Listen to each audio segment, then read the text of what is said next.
나는 부모이기 전에 나 자신이고 내가 책임져야 할 인생은 내 인생 하나뿐이다. 안녕하세요. 이혼하는 마음의 마음지기 다시입니다. 오늘은 아이들 때문에 주저하는 분들에게 전하고 싶은 이야기를 준비했습니다. 아마 지금 이 영상을 보고 계신 당신도 이렇게 말할 거예요.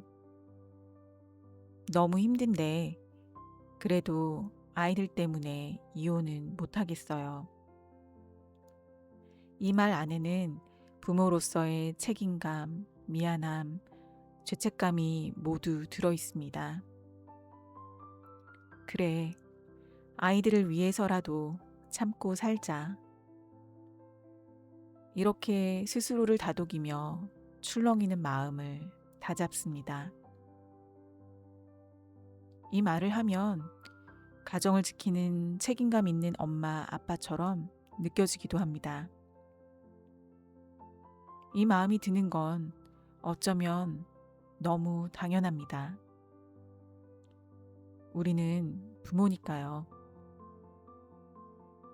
하지만 오늘 이 시간만큼은 그 말 뒤에 숨어 있는 진짜 내 마음을 조금만 더 깊이 들여다보고 싶어요. 우리는 이렇게 말합니다. 아이들에게 상처를 주고 싶지 않아요. 맞아요. 부모라면 누구나 그런 마음이 들어요. 아이에게 상처가 될까봐, 아이 인생이 망가질까봐, 혹시 나중에 왜 우리 집은 이혼했어? 라고 원망할까봐 두렵지요. 그런데요.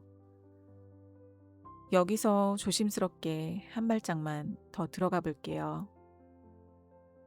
아이에게 상처를 주고 싶지 않다는 말이 온전히 100% 아이를 위한 마음뿐일까요? 아니면 그 안에는 이런 내 마음도 들어있진 않을까요? 이혼 과정에서 상대방과 싸우고 부딪히는 게 너무 두렵고 경제적으로 버텨낼 자신이 없고 혼자 아이를 키울 생각을 하면 막막하고 시댁, 친정, 주변 시선이 두렵고 이혼 후에 내 인생이 어떻게 될지 너무 불안해서 그래서 아이들 때문에 라는 문장을 앞세워 내 두려움을 살짝 숨기고 있는 건 아닐까요? 너무 두렵고 막막할 때 우리는 본능적으로 더 그럴듯한 이유를 앞에 내세웁니다. 그게 바로 아이들이에요. 그래서 이 지점에서 우리가 꼭 한 번은 스스로에게 물어봐야 합니다. 나는 지금 정말 아이들이 상처받는 것 때문에 주저하고 있는가? 아니면 내 마음의 두려움 때문에 멈춰서 있는가? 이 질문에 정직해지는 순간 내가 앞으로 무엇을 돌봐야 하는지가 보입니다. 만약 내가 멈춰서 있는 가장 큰 이유가 두려움이라는 것을 알아차렸다면 그때부터 내가 다뤄야 할 문제는 내 마음의 두려움입니다.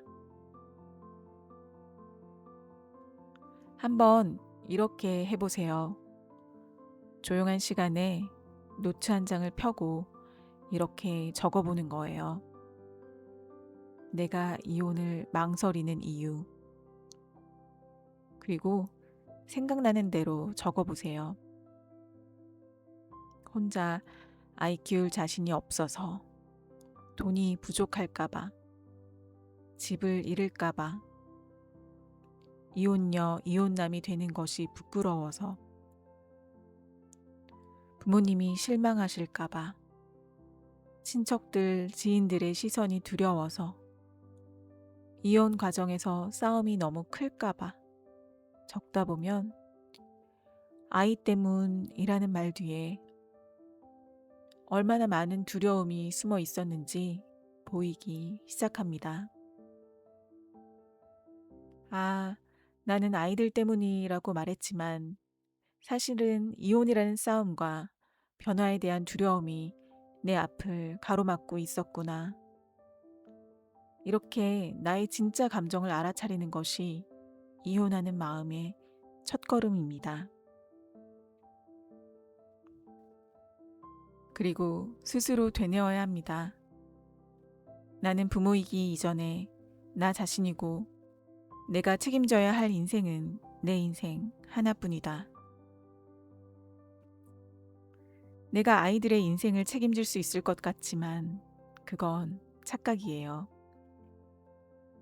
아이들에게는 아이들의 인생이 있고 아이들이 스스로 책임지고 만들어갈 거예요. 이렇게 반박할 수도 있어요. 그래도 아이는 엄마 아빠가 다 있는 정상적인 가정에서 자라야 하지 않을까요? 한번 질문해 볼게요. 정상적인 가정이 뭘까요? 엄마 아빠가 모두 있으면 정상 가정이고 아빠만 있거나 엄마만 있으면 비정상 가정인가요? 할머니, 할아버지와 살면 비정상인가요? 이혼 가정, 재혼 가정이면 아이는 무조건 불행한가요? 우리가 이렇게 생각하게 된 건 사회가 만들어 놓은 틀 때문이에요. 정상 가정이라는 말 자체가 이미 어떤 기준을 전제하고 있죠. 그러나 조금만 넓게 세상을 보면 가정의 모습은 정말 천차만별입니다. 엄마 아빠가 함께 살지만 매일 싸움과 욕설, 무시가 오가는 집이 있고 한쪽 부모하고만 살지만 서로를 존중하고 다정하게 대화하는 집도 있어요. 어떤 집이 아이에게 더 건강한 환경일까요? 형태만 보면 앞의 집이 정상 가정입니다. 아빠도 있고 엄마도 있으니까요. 하지만 아이의 마음에서 보면 이야기가 달라집니다.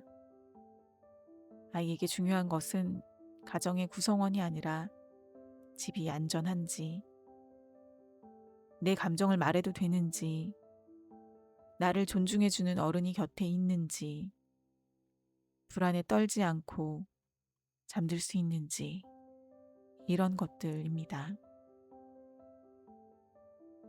가정은 구성원의 문제가 아닙니다. 서로가 서로를 사랑하고 존중하고 응원해 줄 수 있는 관계인가? 그게 진짜 가족, 진짜 가정을 판단하는 기준입니다. 지금 우리 집은 아이의 눈높이에서 볼 때 어떤 집인가요? 집안을 한번 떠올려 봅니다. 거실 분위기는 어떤가요? 엄마 아빠의 얼굴 표정은 대체로 편안한가요? 굳어 있나요? 말투는 부드러운가요? 날카로운가요? 집안에서 자주 들리는 소리가 웃음소리인가요? 한숨과 고성인가요? 아이들은 이혼이라는 단어보다 훨씬 먼저 분위기를 느낍니다. 늘 싸움이 있는 집, 서로를 무시하는 집, 말은 안 하지만 냉랭한 기운이 흐르는 집. 이런 공간에서 아이들은 혼자 이불을 뒤집어 쓰고 울고 있을지도 모릅니다. 반대로 부모가 이혼을 했다고 하더라도 서로를 부모로서 존중해주고 아이 앞에서 상대를 험담하지 않고 각자의 삶을 책임지며 아이에게 안정감을 주려고 노력하는 집이라면 그 집은 형태는 이혼 가정이지만 내용은 건강한 가정일 수 있습니다. 그래서 지금 나의 가족이, 나의 가정이 서로를 상처 주고 무너뜨리는 관계라면 그걸 무조건 유지하는 것이 정말 아이들을 위한 것인지 한번 깊이 생각해 봐야 합니다. 많은 분들이 이렇게 물어봅니다. 지금처럼 지금의 배우자랑 사는 게 더 힘들까요? 이혼하고 혼자 사는 게 더 힘들까요? 사실 이 질문으로는 어떤 선택도 하기 어렵습니다. 왜냐하면 둘 다 힘들거든요. 지금도 이미 힘들고 이혼 후에도 당연히 힘들 수 있습니다. 힘든 건 힘든 겁니다. 그러나 힘든 상황 속에서 우리는 생각해야 합니다. 내가 어떻게 살면 조금이라도 더 건강해질 수 있을까? 나의 행복을 위해 내가 지금 할 수 있는 건 무엇일까? 아이들은 완벽한 부모를 바라지 않습니다. 매일 웃지 않아도 되고, 가끔은 지치고, 울어도 괜찮아요. 하지만 아이들은 이런 부모를 원합니다. 스스로를 완전히 버리지 않는 부모, 자기 삶을 책임지려 애쓰는 부모, 두려움에 갇혀 있는 대신 조금씩이라도 움직이려는 부모. 생각만으로는 두려움을 이길 수 없습니다. 오직 행동만이 두려움을 넘게 합니다. 불안 속에서 작은 행동을 시작하세요. 당신이 나답게 살기 위해 작은 한 걸음을 내딛는 것, 그 모습 자체가 아이에게는 가장 큰 교육이고 가장 큰 선물입니다. 당신이 어떤 선택을 하든 그 길 위에서 평안하고 건강한 마음으로 설 수 있기를 진심으로 응원합니다. 오늘도 행복하세요.